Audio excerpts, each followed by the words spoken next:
They need dialysis.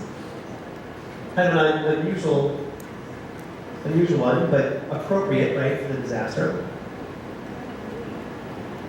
And then the under 5s and over 5s. In emergencies, you'll see this commonly, right? Is very simple. We're not asking for a lot of age categories, under 5 and over 5. So CDC worked with the Haitian government, Haitian Ministry of Health, to set this whole network up. And it was countrywide. Why do you think it was countrywide? Earthquake happened in Port-au-Prince. People moved, right? They moved internally. A lot of them fled for that first couple of months. This is kind of interesting. This is from the CDC. Again, this is where big data, you can use surveillance data, analyze.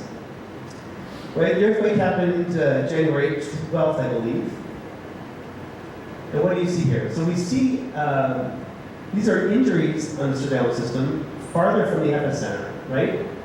These are closest to the epicenter. Okay, that seems a little weird. Remember I just told you people left Port-au-Prince. So when they showed up at other places, right, they showed up at these individual surveillance sites, right? That was all these people. So what happened? Well, they left. What happened here? What do you think?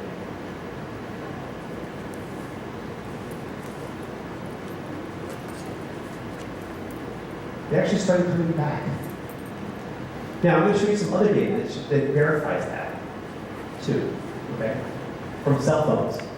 But that's what they did.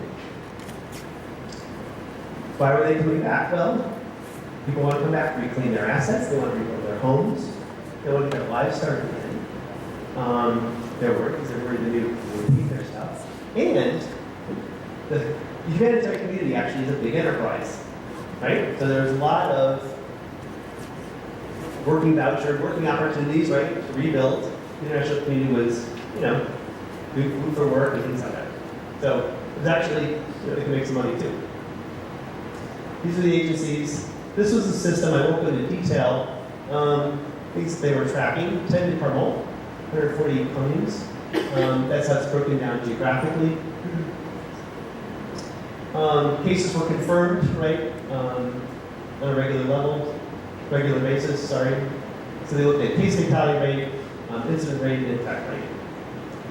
All right. I love this slide. This is published in the New England Journal soon afterwards.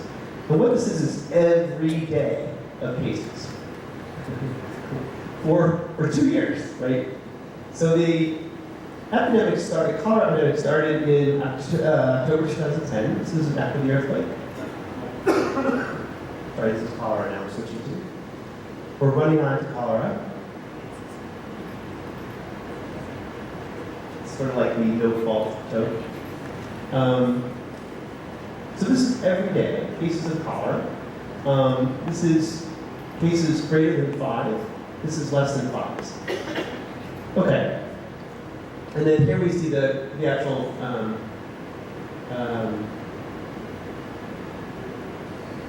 percentage of cases in children less than 5. This is actually the percentage of children less than 5.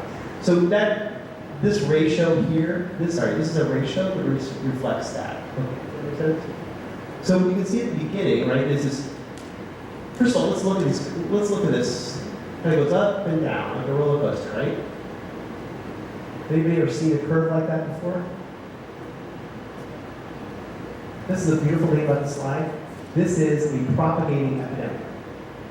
So it's called an epidemic curve in epidemiologic speak. And this is classic, right?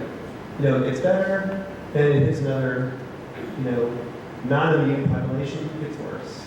And it kind of eventually sort of dies its way out. It becomes kind of at a basal level.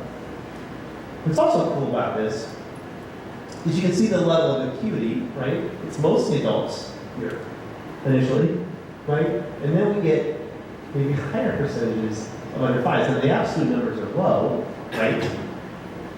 But the percentage of under 5s is high. Are you more likely to die from cholera if you're under 5 or over 5? Under 5, of course. Okay. So that's why this is So this is actually really just, it's simple data, it's a data stream, it's rigorously collected, right, from a bunch of sites, but it's very useful, and it's easily analyzed. Same thing, a number of color cases. This is looking at acuity now. So the light blue are the ambulatory cases. The purple ones are the hospitalized cases, right?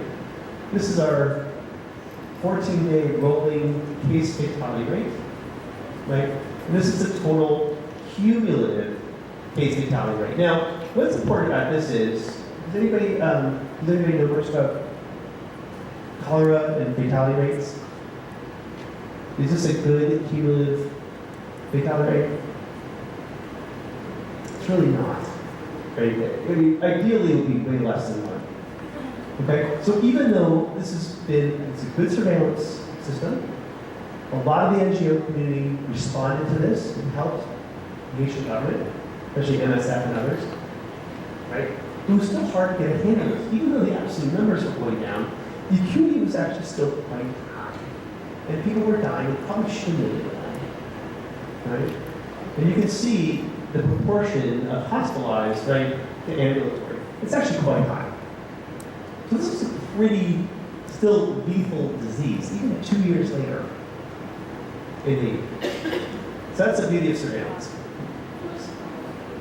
And then, of course, you can map it, and we'll talk about that tomorrow. So I won't even belabor that. The other thing I want to talk to you a little bit about getting data, good data, is to know the population. And this is really tricky, particularly in places that are suddenly affected by crisis, particularly conflict.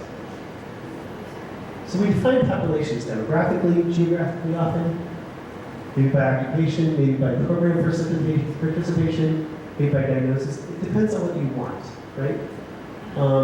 But to be able to get a denominator, right, the total population of interest is tricky. So in any crisis, we all agree, right? All of us in the cluster system who are responding to this, we all agree that we want mortality data, ideally its cause, right? Cause of mortality, age and gender. And then if morbidity becomes a problem, then we want to know that too. All right. This is a very basic equation, isn't it? And it makes sense because to know the total population, we have to know the previous population, how many are born, how many die, how many move in and out. If we can get a handle of that, then hopefully we get some decent population information. The problem with that, by the way, these are the sort of the sources of that. So census, vital registration, that's our key points. So in a crisis, usually if there's a big displaced population, the UN agency, UNHCR, is usually the one that registers people, at least in a crisis, in a conflict, we might say. The problem is that there's always a time lag, right? People are migrating, and then in time, you actually catch up with those numbers. And you can see that happening in Lebanon, you can see that happening in Jordan, Turkey, when people have moved in ebbs and flows, right? So to get a good idea of the population is really tricky. Because it's a dynamic situation. And particularly because urban areas make it particularly tough. We've seen now with the Rohingya, the latest wave of Rohingya population coming from Myanmar into Bangladesh. Do you know where they're going to? Not all of them are going to organized camps, right? A lot of them are hanging out in peri-urban slums like Cox's Bazar, right? Or some other rural areas near the border. Informal settlements. That happened in Lebanon with Syrian refugees, right? The Lebanese government essentially did not want to set up organized camps. Not like in Jordan. The big organized camps in Jordan and Turkey. They're not like that. Right? In Lebanon, a lot of them are informal settlements. How are we going to actually count these people? It's weird. Okay. You guys estimate this population if you had to? Somebody put a gun in your head and said, estimate this population? You probably could, right? Why? It's organized, isn't it? It's organized, you can sort of get your geographical arms around this population. You can walk around, you can count them.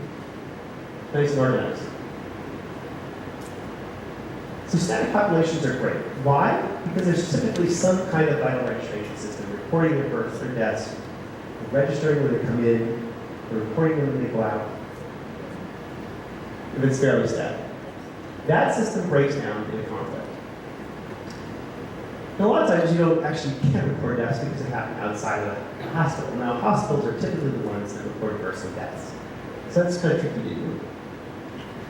And just to make it even more a little bit sad,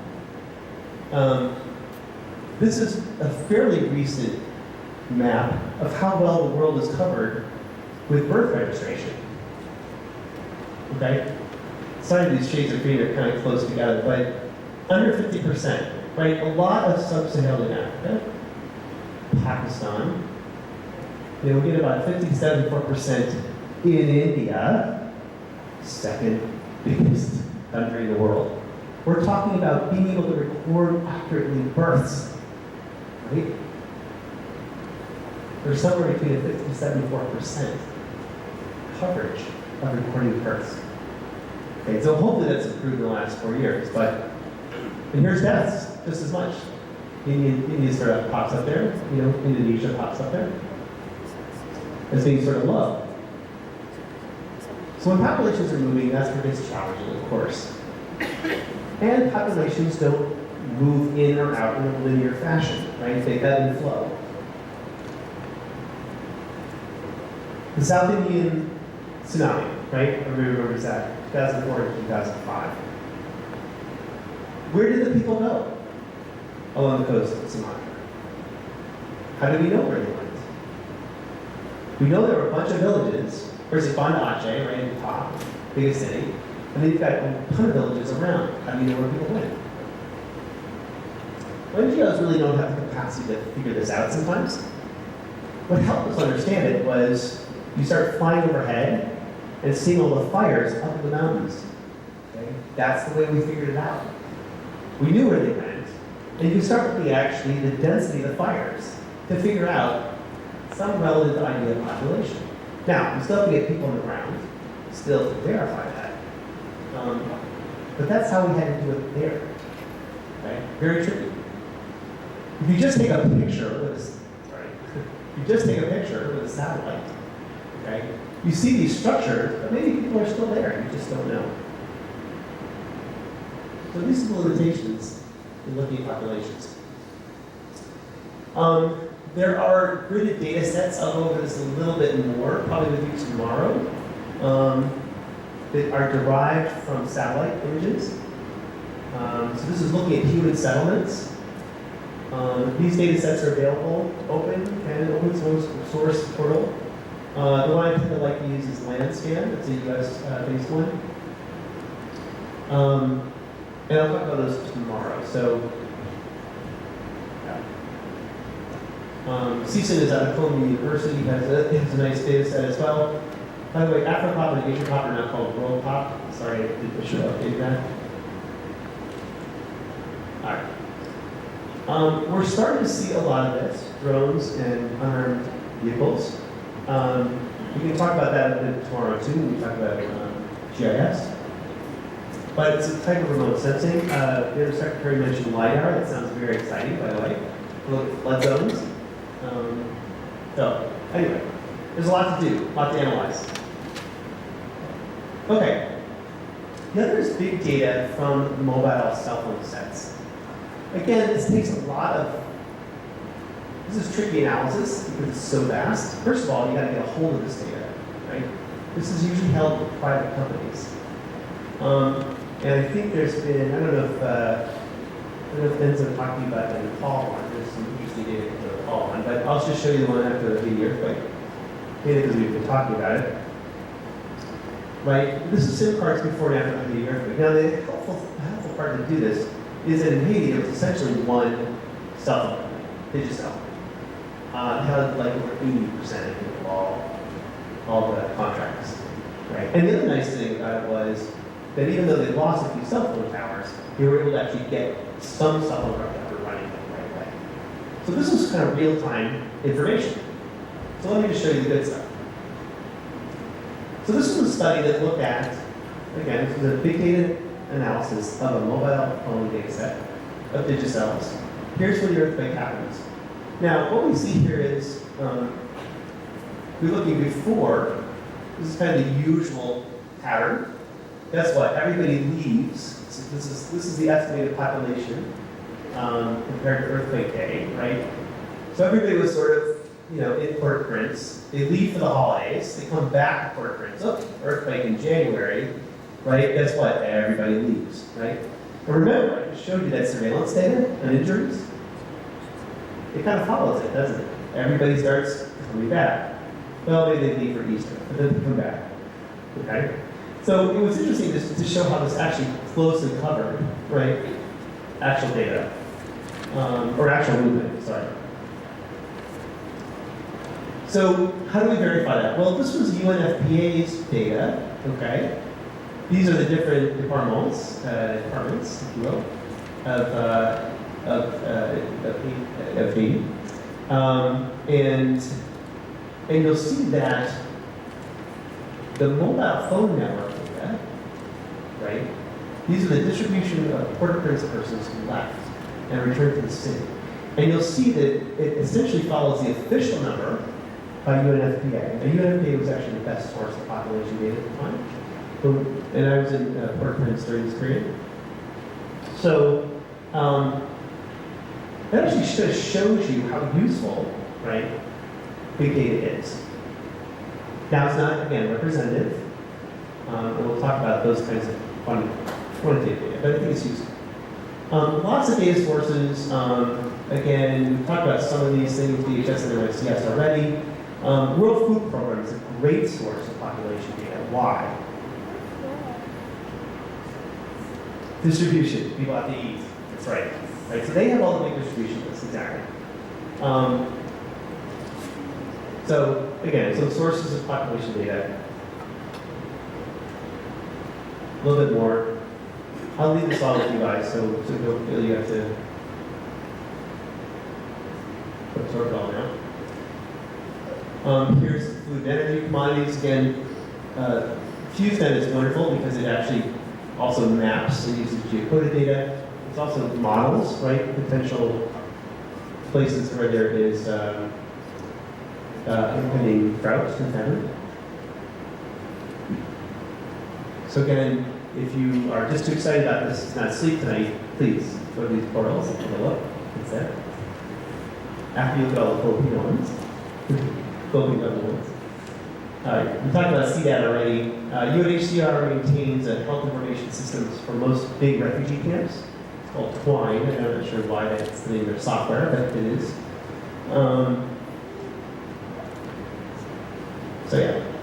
So as a researcher, we use these data sets that are really useful. Okay. If you're involved in a conflict area, there is some nice data sets that record conflict. I've used this one, the ACLIN one, in looking at Angola. So I can seriously recommend that, even though it's out of England, the University of Sussex. Prio in Norway is another great one. Uppsala in Sweden. These are all really excellent. They record not just deaths and things like that, but actually violent events in certain places. So it's very useful. Hi. Again, I really think it's helpful to know other disciplines and where data comes from. And in addition to what the Undersecretary just gave you, I'll throw a few more out there. There's NOAA as well, where it's a little different acronym. So NOAA, not like the guy in the ark, but really NOAA. Potsdam is great too in Germany.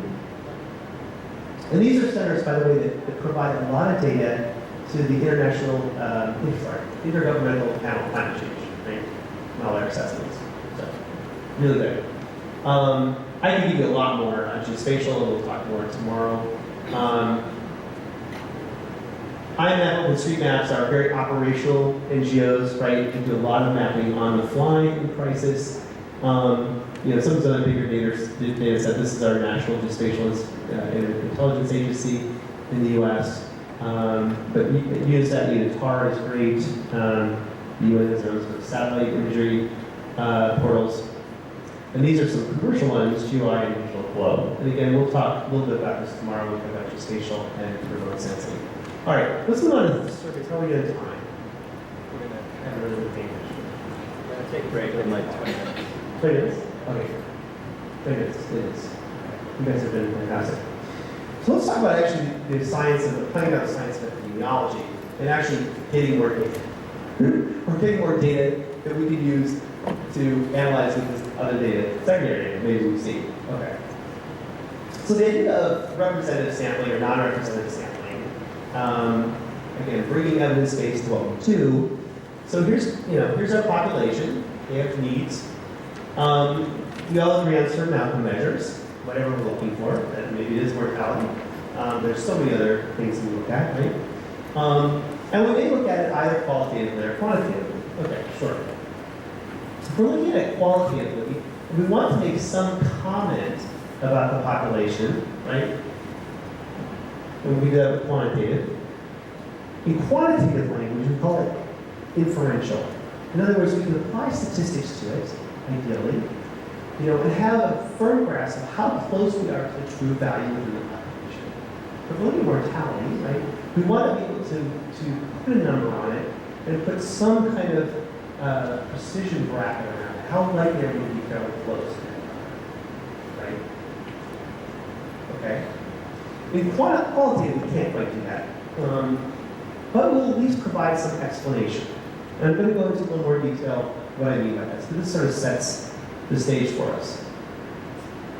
In quantitative sampling, right, we've got the population, we've got something we want to study within the population, maybe we even target a group within that population, and we develop what's called sampling units and sampling frames. Okay? So I'm going to flesh this out for you, rather than explain it now, with examples. Okay? But just understand, we're going to have to break this down. We can't sample everybody, because nobody has that kind of money and time, unless it's a really small population, or a student. Right? So we're going to have to nail this down a little bit. Just what I just said there. Can't sample everyone. And we want it to be representative. In other words, we want it to really try to reflect the true population. Right?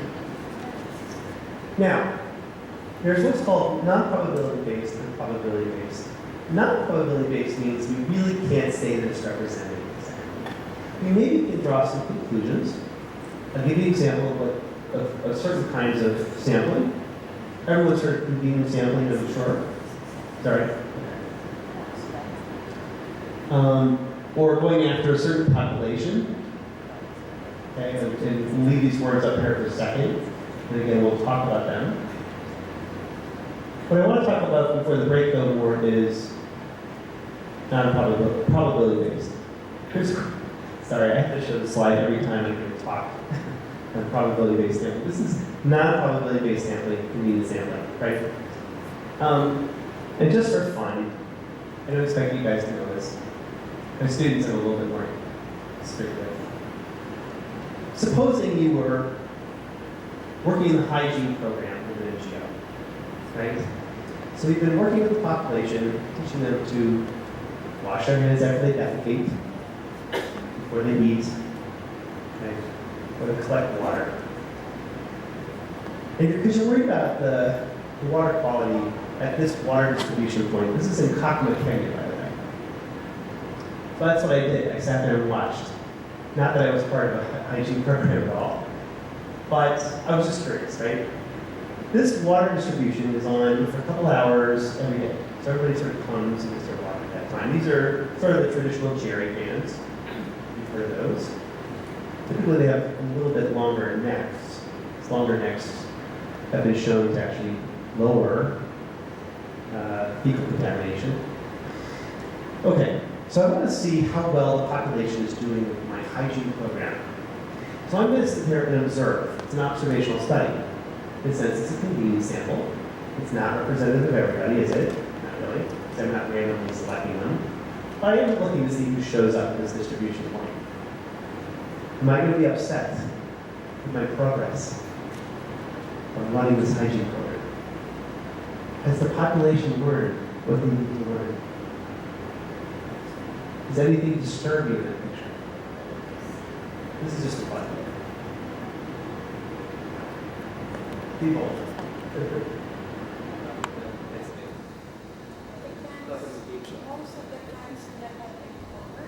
Okay, all right. So right, we're missing covers. Good, that can be credential source.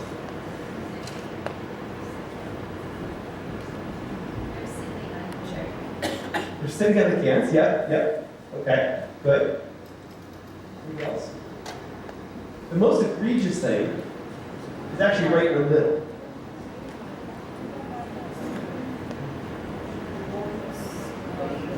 The void. Right there is a problem. Right. Now, people mention standing water, sitting, absolutely. But that right there is a problem. When I was doing my public health degree, I had a wonderful mentor named Les Roberts. He's very well known for the mortality epidemiologic studies. And he used to call them FPUs, fecal deposition units. That's what that is, a fecal deposition unit, because they tend to poop everywhere and not in the right places. Anyway. All right, that's just for fun. The other thing, convenience examples are always interesting. I always use a great example because I like to take public transportation. I use a bike and take public transportation at home. And typical Harvard Square, right? You know, in your office, you're running to go to your next meeting, and somebody is at the entrance to the subway station with a clipboard saying to you, "Excuse me, sir, do you care about the environment? Do you have some time for the environment?" I love the question.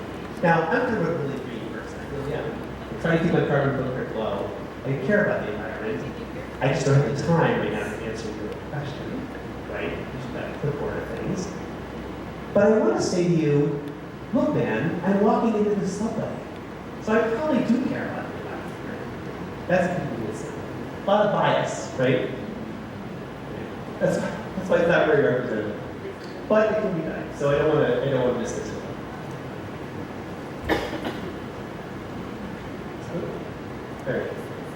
Right. So let's talk about probability-based sampling for now. This is where everybody in the population has an equal chance of being selected. Now, we all know this. Everyone's shaking their heads, yeah, we've heard this before. But in reality, it's hard to pull off. All right, we all know that. But if we can do it, we can at least build some measures of uncertainty around our estimate, right? We call that a confidence interval. Some people still call it a p-value. That's fine. And typically in the humanitarian world, these are the three probably most common methods. And if I can finish this in 10 minutes, I think I can. I'll give you a couple examples. All right, we can generate error, so how close we are to the true number we want, and a measure how far off we are. Now, a lot of that has to do with the variability of whatever we're looking at in the population. So if we're looking at, say, malnutrition, right, there's going to be a certain amount of that in the population. It may be wide, or it may be narrow, right? That's our variability of our true estimate. So we've got to get a sense of how much that is. And in order to do that, we have to collect enough people to do that. We also want to ask a question in such a way that it's reliable. In other words, we're going to get this, that if we keep measuring, right, we'll get the same results. That gives us more precision, certainly. And the question we need to ask should really reflect what we're trying to measure. Right? There's all this big debate about should we measure weight for height versus for peak malnutrition, or should we use NUAC? Right? And, we get a lot of pitched battles about that. But a lot of it depends on this. What is more valid measure? Right? Okay, so simple random sampling. If you have a list of your population, stop here, don't go any farther. This is far easier to do. So if you're running a program where you have a list of participants, there you go. If you have a clinic that has registered all the